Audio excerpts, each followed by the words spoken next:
Possibly could have bent the valves. Now I did find a little bit of damage. Is there any poop? 3 years ago, I bought this Evo 8. Yesterday, I finally started working on it, and today I'm excited to dig into it even more and start the rebuild process, continue tearing it down. Yesterday, I tried and attempted for a couple hours to get this car running. I was unable to do so. So then I pulled the engine and the transmission out of the car with the subframe. First thing I want to do today is get the motor and trans off of the subframe, start getting some stuff cleaned up, and maybe start digging into the trans or the engine. Both do need to come apart. It is just a matter of what we decide to do first. The whole time I'm working on this thing, I keep thinking how far I want to take it. Part of me wants to do just a nice, simple, quick rebuild. The other half of me wants to go all the way and strip this thing down to a bare shell. The amount of grime and dirt and grease is absolutely disgusting. All right, let's see if I still got it. It's been years, but I think I remember how this goes. One thing I forgot while the engine and trans were in the car was the hardest part of an Evo rebuild, disengaging a freaking throwout bearing clip. If you've ever worked on an Evo, you know how tough this little thing can be. It's so close. I still got it. Let's go.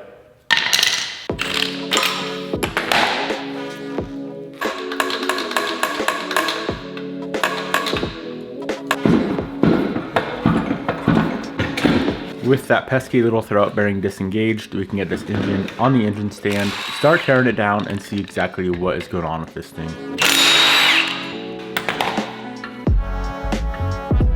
It's a good thing the video cut out here because I think this engine would have fallen.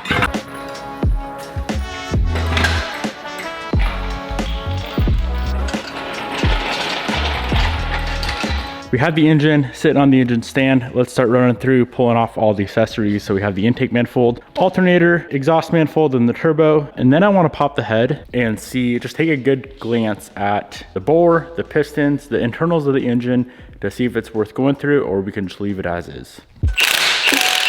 Pulled off the exhaust manifold with the turbo and found a nice little surprise.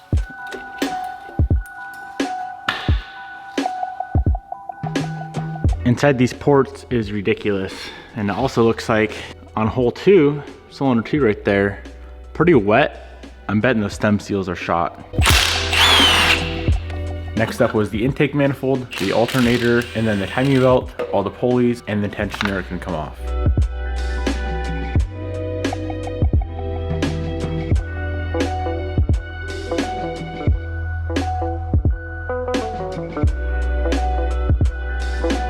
With that, the valve cover comes off and we get our first peek inside the engine.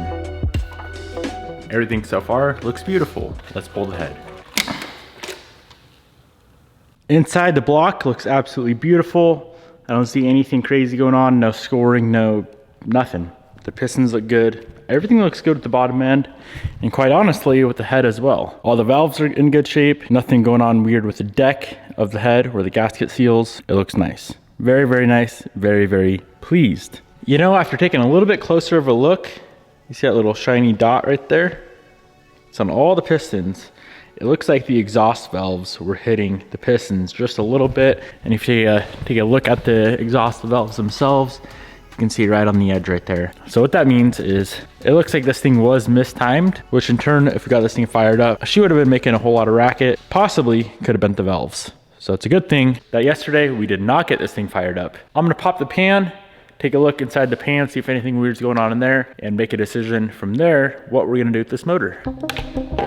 I could have definitely left the short block together, but it didn't feel right. I had no idea the condition of the bearings and everything else associated with this bottom end, so I figured it's best to pull it apart. Couple different things going on in here, my friends. I am sure glad this thing never fired up.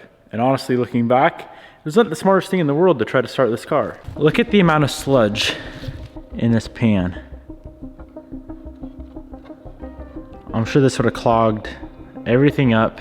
But not only that, if you look at our pickup, those guys right there, by the looks of it, those are the springs that go on the valve stem seals. So remember earlier when we looked inside the exhaust ports and they looked wet and it looked like the stem seals were leaking? I bet that's why. Very interesting. This is gonna be a complete teardown. Let's pop off the oil pump, pull the pickup, the baffle, and then the crank and rods and pistons come out.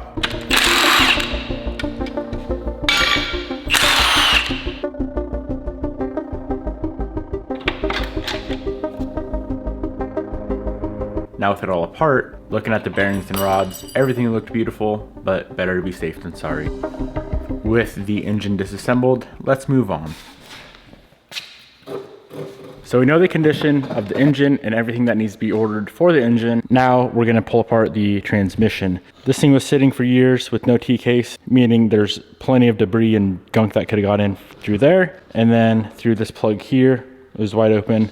So just to be safe, let's yank it apart. And of course I do want to get it cleaned up as well.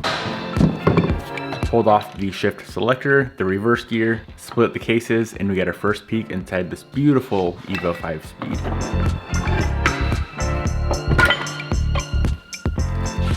Other than a little bit of dirt, this thing is absolutely beautiful inside. It's definitely been through before. These little wire, safety wires right here, those are not factory, but not a big deal. Everything does look stock. She does shift through all the gears just fine. I don't really think we're gonna need any sort of parts for this trans unless we decide to beef her up a bit, which for the power goal of 550 wheel, it's kind of pointless.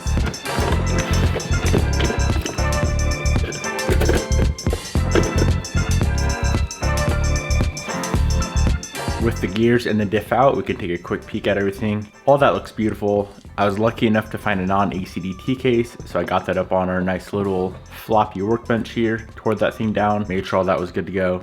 And just like the trans, everything looks absolutely beautiful.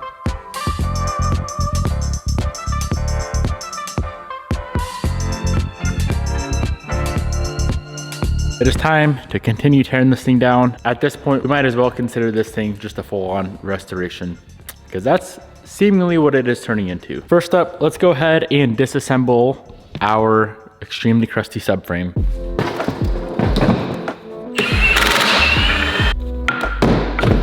Pulled off the control arms, the sway bar, the steering rack. Man, oh man. Every time I touch any part of this car, I'm so surprised on how filthy this thing is.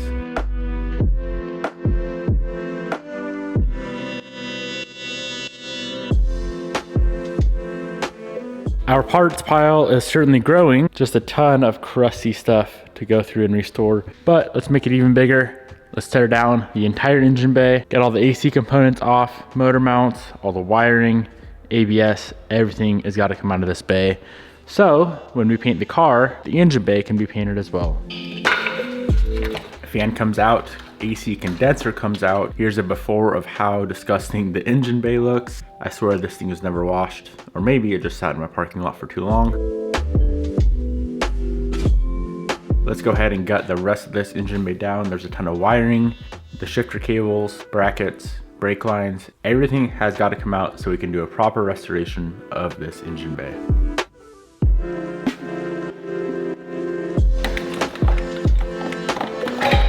And of course, it wouldn't be a good old winter project without finding some more damage. So other than the brake lines that run to the back of the car and the fuel lines, which also run to the back of the car, the rest of the entire engine bay is stripped down. Now I did find a little bit of damage, which we are definitely gonna have to take care of. If you look right here, if you take a look at the core support, it's actually bent in this way. So what looks like happened is something hit, I would say right up in this area, hard enough to pop that spot weld right there, that spot weld there, and then there's one on the bottom, because this whole thing is just, it's a little bit loose. It should be a pretty easy fix. No damage to the frame rails or anything like that. Simply put, those spot welds got popped out. You can see them right here too. That guy there, that guy there. Those popped out somehow, or maybe just rust over time, loosen them up, and then, yeah. Either way, we gotta fix that. We gotta take care of that.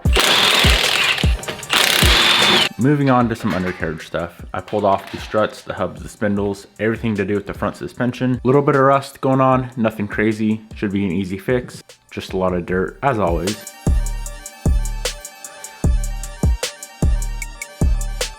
Taking a quick peek underneath the car. Man, oh man, I cannot wait to get this thing cleaned up.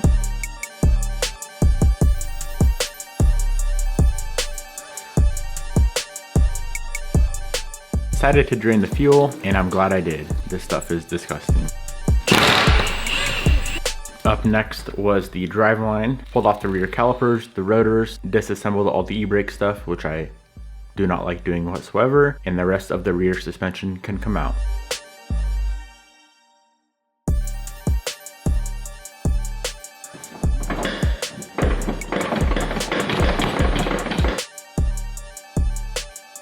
After that was the rear diff with the subframe, and then last but not least, the fuel tank itself is on the ground.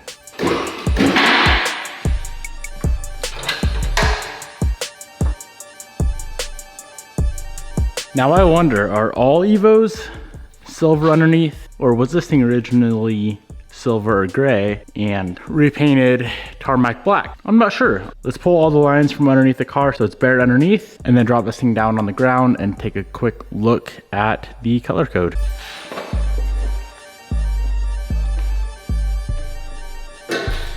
Alrighty, color shows, what is it, X42, which according to the internet is tarmac black. I was a little bit worried about that. Not that it's a huge deal, but of course I do want this thing the original color. And if the original color was silver, I definitely would not paint it silver. Because to be honest, silver is definitely my least favorite out of all of the stock Evo colors. Now this right here, I'm super excited for. I took every single bolt off the whole entire car, got it in this pile here, along with a bunch of other brackets. So everything you see right here is going to zinc. A lot of it already is zinc plated. You can see here, this guy is the yellow chromate zinc, which we can do here, but to do all these bolts would take weeks on end, just like it did with the Type R.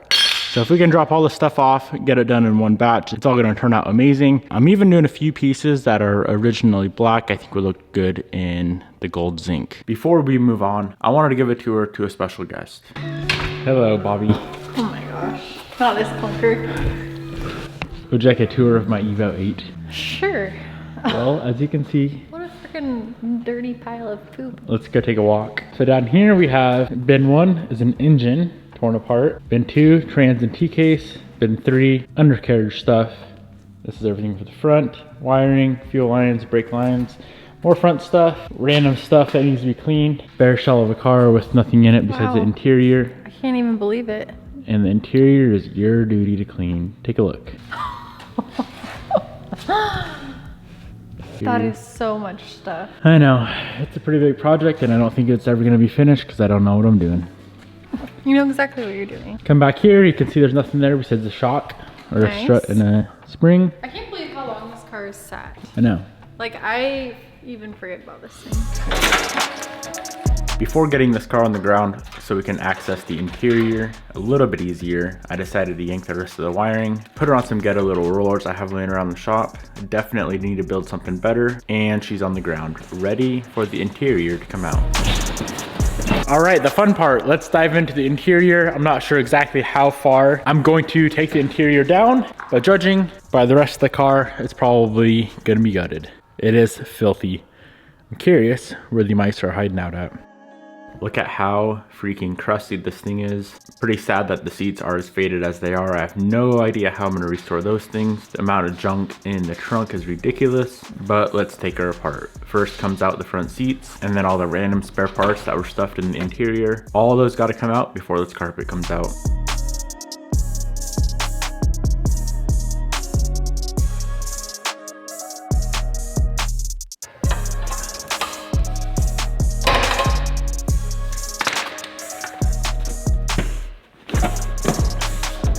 Got the rear seat out. Next up was the dash and then the carpet.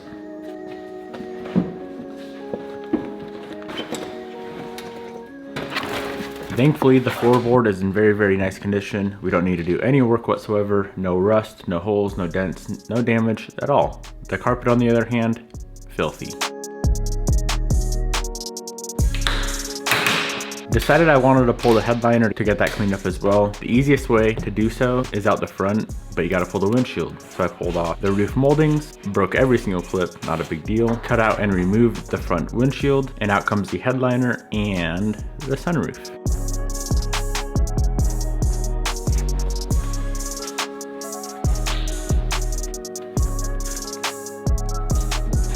Minus some body panels, the dash bar, the steering column, and some wiring on the inside, this thing is about as stripped down as you can get a car. And if you just take a quick look around my shop right now, by far the messiest my shop has ever looked, but of course it's gonna be messy when you have a car this torn apart. Dang. We definitely have our fair share of work cut out for us. Super stoked to get cracking on cleaning and restoring parts, building engine, building trans. Of course, this thing needs a ton of body work, and then it's gonna go to paint and all the undercarriage stuff as well. So weeks and weeks, if not months, of just restoring this Evo to the nicest, hopefully, if I can execute this properly, one of the nicest Evos in the world. Hope you guys enjoyed. Peace out, my friends, and I'll see you guys in the next episode.